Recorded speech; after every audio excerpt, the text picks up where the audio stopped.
اعوذ باللہ من الشیطان الرجیم بسم اللہ الرحمن الرحیم۔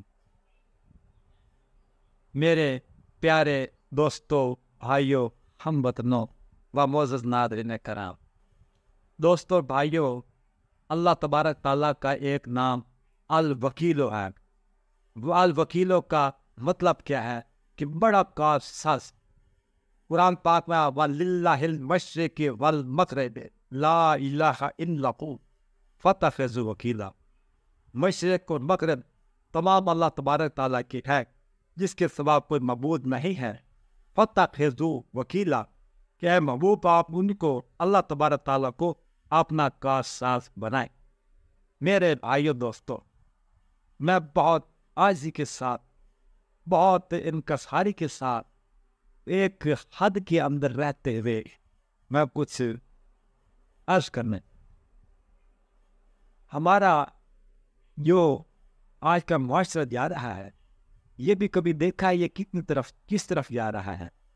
آج کل ناکامی کو کامیابی سمجھا جا رہا ہے۔ ہمارے یہ کورس میں ہمارے قانون کے پیشے سے متعلق لوگ، ایسے بھی لوگ ہیں جو ناکامی کو اپنی کامیابی قرار دیتے۔ مثال کے طور پر کسی کا وراثت کا مقدمہ عدالت میں چل رہا ہے، ایک انسان کا حق بنتا ہے، دوسرا جو غاصب انسان ہے اس کی طرف سے بھی ایک وکیل کھڑا ہو جاتا ہے۔ اب کئی طریقے سے وہ اس کی یہ کوشش ہوتی ہے کہ اس کو کچھ نہ ملے، حقدار کو کچھ نہ ملے۔ وہ ہر سر سے لے کے چوٹی تک اپنا زور لگاتا ہے تو اس کو کچھ نہ ملے۔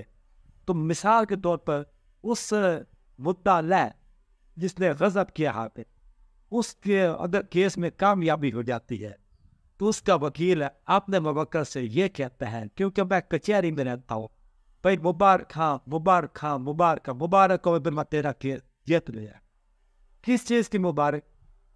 یہ تو اپنے فلانے بندے دا، بہن دا، بھائی دا، فلانے دا تو حصہ نکار گیا، تو کوٹ بھر گیا، اس بات کی اس نے مبارک ہاں، مبارک ہاں، مبارک ہاں، مٹھائی لے جاوے فلانے دے۔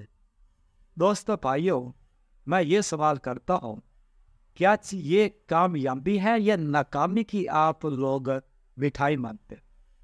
آپ ناکامی کی مبارک دیتے ہیں یا کامیابی کی مبارک دیتے ہیں؟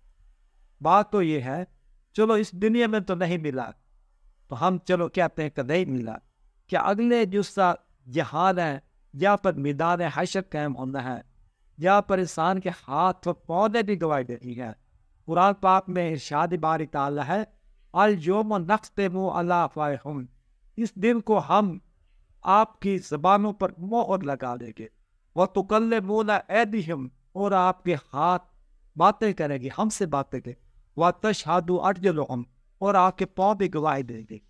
تو دوستو بھائیو، یہ ہمارے یہ مسلمان بھائی ہیں جنہوں نے نبی پاک صلی اللہ علیہ وسلم کا کلمہ بھی پڑھا ہوا ہے، یہ درود پاک بھی بیچتے ہیں، یہ نمازیں بھی پڑھتے ہیں، اور کچہری میں بھی جا کے ایسی باتیں کرتے ہیں۔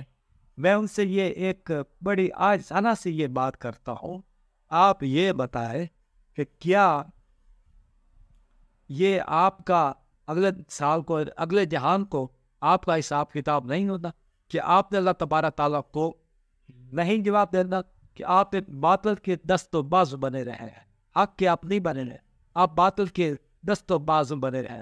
آج آپ کو بڑی خوشی ہوتی ہے کہ ہمارا فن ایسے چڑھ گیا، ہم نے ایسے کر دیا، ہم نے فلانا قانون پیش کر دیا۔ ایک بات یاد رکھ لیں، اس ملک کا نام اسلامی جمہوریہ پاکستان ہے۔ اللہ تبارک تعالیٰ اس کے وجود کو تا قیامت برقرار رکھے، اور یہی پاکستان ہے تو ہم مسلمان ہیں، ہم پاکستانی ہیں، ہماری پہچان ہے دنیا، ہماری عزت ہے، ہماری آن ہے۔ اگر یہ مملکت نہ ہوگی تو کچھ نہیں ہوگا۔ ہماری فوج ایک سپریم ادارہ ہے جس کے جوانوں نے بہت قربانیاں دے کے ہر روز بیچارے اس ملک کی جو سی حفاظت کر رہے ہیں، یہ اپنے خون کے ساتھ کر رہے ہیں، اپنے خون کے ساتھ اس چمن کو سینچ رہے ہیں۔ ہر روز شہادتیں ہو رہی ہیں ہمارے فوجی بھائیوں کی، جو سے مختلف موضوع پر کبھی تو خودکش حملے ہو رہے ہیں، کبھی ان کے ساتھ کچھ ہو رہا ہے، کبھی کچھ ہو رہا ہے۔ جسے پاکستان کے مخالف جو حکومتیں ہیں ان کی بیک پر ہے، ان کی فنڈیں کرتی ہیں، ان کو پیسے دیتی ہیں، ان سے وہ الٹے کام کر۔ دوستوں بھائیو، دیکھنا یہ ہے کہ اس ملک میں ایسے میں نے قانون اور ایسی عدالت کے نظائر پڑے ہیں جن کو پڑھ کر یہ ایک تاثر دیا ہے کہ ان لوگوں کو، ہمارے بعض ایسے، سب نے اچھے لوگ بھی پڑھے، بعض ایسے ججز حضرات کو کیا اسلام کے نام کے ساتھ چڑ ہے، کیا حق کے نام سے چڑ ہے، انہوں نے ایسے فیصلے دے دیے ہیں کہ جہاں عدل و انصاف کا قتل ہوتا ہے، اور ایسی عدالتیں نظائر موجود ہیں، پڑھی ہیں، وراثت کے بارے میں پڑھی ہیں، دل خون کے آنسو روتا ہے کہ یار ایک عدالت سپریم کورٹ کچھ کہہ رہی ہے، ہائی کورٹ کچھ کہہ رہی ہے، ایک عدالت کچھ کہہ رہی ہے، دوسری عدالت کچھ کہہ رہی ہے، متضاد قسم کی یہ رولیں آ رہی ہیں، نظام عدالت کا یہ ستیہ ناش ہو رہا ہے، بہت بڑا ستیہ ناش ہو رہا ہے۔ بہت سارے ہمارے ججز حضرات بھی نظام عدل کو یہ ایک سبوتاژ کرنے میں یہ بھی کھلاڑی ہے۔ یہ کبھی نہ سمجھے کہ یہ حضرات بھی اس بات سے بری ذمہ ہے۔ ان کے بعض ایسے جس سے غلط قسم کی عدالتی نظر ہے، غلط قسم کی ان کی باتیں ہیں، ان کو وکلا ماتحت عدالتوں میں بطور یہ ایک ویپن استعمال کر کے وہ لوگوں کو یہ غلط طریقے سے گائیڈ کر کے لوگوں کو بچاتے ہیں۔ تو یہ کیسا معاشرہ ہے کہ جہاں پر جن لوگوں نے آئین پاکستان اسلام کا حلف اٹھایا ہوا ہے کہ ہم آئین پاکستان کی حفاظت کریں گے، ہم ہر بار ہم اللہ کو حاضر ناظر کر کے کام کریں گے، ہر جج نے حلف اٹھایا ہوا ہے۔ اور جب یہ کئی ایسے ہیں، سب ایسے نہیں ہیں، وہ کئیوں کو میں جانتا بھی ہوں اللہ کا شکر سے، یہ بات نہیں کہ میرے اس پیشے کے ساتھ تعلق ہے، مجھے پتہ کہ فلانا کیسا ہے، تھوڑی سی ہوا اڑتے میں پتہ لگ جاتا ہے کہ فلانا کیسا ہے، فلانا۔ کیا یہ بات دیکھنی ہے کہ کیا یہ آپ نے حلف کے ساتھ یہ وفا کریں یا بے وفائی کریں، کہ یہ حلف کے ساتھ اس کی پاسداری کر ہے یا پاسداری کر ہے۔ اسی طرح یہ دوستوں بھائیوں، دیکھنا یہ ہے کہ ہمارے جس معزز وکلائے کرام جو یہ کیس لے لیتے ہیں، وہ جب یہ کہتے ہیں کہ مبارک کسی کا حق مارا جاتا ہے، کوئی انسان یہ قانون کے شکنجے میں آنے سے یہ بچ جاتا ہے، تو یہ بتاؤ کہ اگر حق کسی کا مر گیا تو قیامت والے دن کو کیا تم اس حادثے کے ساتھ تم کھڑے نہیں ہوگے؟ کیا اللہ تبارک تعالیٰ آپ کو کھڑا نہیں کرے گا کہ آپ نے اس دنیا میں اس حادثے انسان کی مدد کی ہے؟ تو کیا آپ نیوٹرل ہو گئے ہیں؟ نیوٹرل تو وہ ہوتا ہے جس کے بارے میں ہے والذین کفروا یتمتعون ویاکلون کما تاکل النار، اور جس کا ترجمہ یوں ہے، جن لوگوں نے کفر کیا وہ ایسے کھاتے ہیں کہ جیسے جانور کھاتے ہیں۔ جو سا ایک نیوٹرل انسان ہوتا ہے، وہ ایک حیوان ہوتا ہے، جیسے ایک شعر ہے یہ کہ مثل ہوا کھانے پینے سے آخر فائدہ، مثل ہوا کھانے پینے سے آخر فائدہ، زندگی کیا ہے جب نہ ہو جینے کا محکم قاعدہ۔ دوستوں بھائیو، اگر جینے کا محکم قاعدہ نہیں، اگر کہتا ہے انسان کہ میں کسی قاعدے کا، میں کسی قانون کا، میں کسی اصول کی پابندی کرنے والا نہیں ہوں، تو وہ سمجھے وہ انسان نہیں ہے، وہ انسان کے روپ میں وہ ایک اینیمل ہے، تو وہی اس کا مقام ہے۔ تو اس طرح میرے دوستوں بھائیو، بعض لوگ ہمارے معاشرے میں ناکامی کو کامیابی کہتے ہیں۔ میں آپ کو یہ بات بتاتا ہوں کہ حضور پاک حضرت محمد مصطفیٰ نے یہ فرمایا ہے، خیر القرون قرنی، اس کا یہ ترجمہ ہے کہ زمانوں میں سے سب سے بہتر میرا زمانہ ہے، ثم الذین یلونہم، پھر اس کے بعد کا زمانہ، پھر کسی مطلب پھر کیا ہے، دوسری بات پھر ثم الذین یلونہم، پھر اس کے بعد کا دور، کون سا دور؟ صحابہ کرام کا دور۔ صحابہ کرام رضوان اللہ اجمعین کے بعد یہ ائمہ، یہ تابعین کا دور ہے، کیونکہ تابعین نے صحابہ کرام سے فیض حاصل کیا ہے۔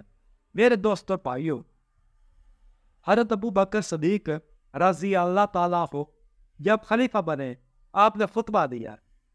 میں ان لوگوں سے بھی کہتا ہوں آپ اس بندہ ناچیز کی ویڈیو کو سنا کریں، تاکہ آپ کو پتہ چلے، آپ اپنے ضمیر سے سوال کریں کہ آپ لوگ کس طرف جا رہے ہیں، کس طرف جا رہے ہیں. آپ نے کس نبی کا کلمہ پڑھا ہوا ہے؟ آپ نے کلمہ لا الہ الا اللہ محمد رسول اللہ پڑھا ہے. آپ حضور پاک صلی اللہ علیہ وسلم کی امتی ہے، غلام ہے. آپ نے اللہ کو پیش ہونا ہے، جواب دینا ہے اللہ تعالیٰ کو. اچھا، حضرت ابوبکر صدیق جب پہلی مرتبہ خلیفہ بنے تو آپ کا پہلا خطبہ تھا. آپ نے فرمایا کہ جو انسان تم میں سے طاقتور ہے وہ میرے نزدیک وہ کمزور ہے، جب تک کہ میں کمزور انسان کا حق اس طاقتور سے نہ دلا دوں، اور جو انسان تم میں سے کمزور ہے وہ میرے نزدیک طاقتور ہے، جب تک کہ میں طاقتور سے حق چھین کے اس کمزور کو نہ دلا دوں. دوستوں اور بھائیوں، دیکھنا یہ ہے، وکالت کرنی ہے تو ہم نے اللہ تبارک تعالیٰ رسول کی کرنی ہے، ہم نے شریعت کی وکالت کرنی ہے، ہم نے حق کی وکالت کرنی ہے، ہمیں حق کا پرچم بلند کرنا ہے. ہم نے صرف سن لوگوں نہیں کرنا کہ ہاں کہا اللہ ہم سے ناراض ہو جائے. دیکھیں ہم کیسے کیسے کام کر رہے ہیں، ہم کس طرف جا رہے ہیں. ہم باطل کے ساتھ کھڑے ہوتے ہیں، ہم ایسے ایسے کام کرتے ہیں، ایک روٹی کے پیچھے کون سے ہم کام کر رہے ہیں. ہم صحیح کام نہیں کرتے، ہم غلط طرف جا رہے ہیں. ہم نے یہ ایک وقتی فائدے کو ہم نے بہت بڑی کامیابی سمجھ لیا ہے کہ ہمیں کہتے ہیں فلانا بھائی بڑا اس نے بڑا تیر مار رہے ہیں، بڑا کام کر لیا ہے، بڑا کامیاب ہے. ایسی بات میرے بھائیوں دوستوں نہیں ہے. مسلمان بننے کے لیے بہت محنت کرنی پڑتی ہے، اور ہم وہ انسان ہیں جو اپنی ناکامی کو کامیابی قرار دیتے ہیں. ہم ذلت کو عزت کا نام دے رہے ہیں. جو چیز میرے اللہ تبارک تعالیٰ کے حضور میں ذلت ہے، ہم اس کو عزت قرار دے رہے ہیں. اور ہم ذلت کو انقلاب کا نام دے رہے ہیں کہ ذلت نہیں، یہ انقلاب ہے. ہم کیسے انسان ہیں، ہم کیسے مسلمان، اب کس طرف جا رہے ہیں؟ کیا کبھی اس بات پہ غور و فکر کیا ہے کہ ہمارا اللہ تبارک تعالیٰ کے بارگاہ میں ہمارا کیا مقام ہے؟ کہ ہم لوگوں میں تو وزن بنے پھرتے ہیں، ہم سفید کپڑے پہن لیتے ہیں، ہم کوٹ پہن لیتے ہیں، ہم بڑا کچھ کر لیتے ہیں، ہم گاڑی پر چڑھ کے آ جاتے ہیں. مگر یہ بھی دیکھا، کبھی سوچا ہے، اس دل سے پوچھو کہ کیا تمہارا اللہ تبارک تعالیٰ کی بارگاہ میں کیا مقام ہے؟ کیا تم صبح کو جو سب کام کر کے جاتے ہو، رات کو جب سوتے ہو تنہائی میں، اس وقت دیکھو تو آج تم نے کون سا اچھا کام کیا ہے؟ کبھی ضمیر سے بھی پوچھ لیا کرو. اگر ضمیر زندہ ہے، اگر ضمیر زندہ نہیں ہے، سویا ہوا ہے، تو پھر جو کچھ کرو کرتے پھرو. اور دیکھ یہ بات یاد رکھو، اب آتاس واللہ ظالمون اما یار ظالمون، تو یہ بات دیکھ لیں، اللہ تعالیٰ ظلم کو پسند نہیں کرتا، اور ظالم انسان کے ظلم کو اللہ بہترین جانتا ہے.